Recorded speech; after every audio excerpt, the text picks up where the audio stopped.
మా దేవుళ్ళని తిడుతున్నారు అంటున్నారు. మొదలు పెట్టింది ఎవరు?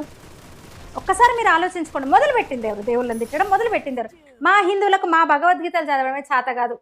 ఇప్పుడు జనరేషన్కి అయితే అసలు భారతం ఏంది, రామాయణం ఏంది, భగవద్గీత ఏంటి తెలియదు మాకు. తెలియదు. ఎందుకంటే ఎక్కడ లేని లిబరలిజం హిందుత్వంలో ఉంటుంది. ఇంకా మీ ఎక్కడ చదివినాం మేము? ఖురాన్లు బైబుల్ చదివే తీరిక ఎక్కడ? భగవద్గీతలు చెప్పే తీరికనే ఇప్పటి తల్లిదండ్రులకు లేదు, ఇప్పటి పిల్లలకు లేదు. మా మొఖాలు మా బొంద. మీ చదివి విమర్శించేంత ఎక్కడుంది?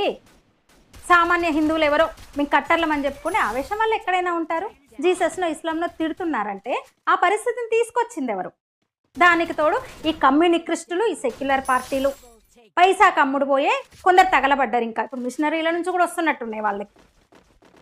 చైనా చందాల బ్యాచ్ అని పెట్టినాం. పాస్టర్ ప్రవీణ్ అనేవాడు శాంతి కాముకుడు, మానవతావాదంట, మతాన్ని ఎప్పుడు నమ్మలేదంట. ఏమనాలి ఇంకా?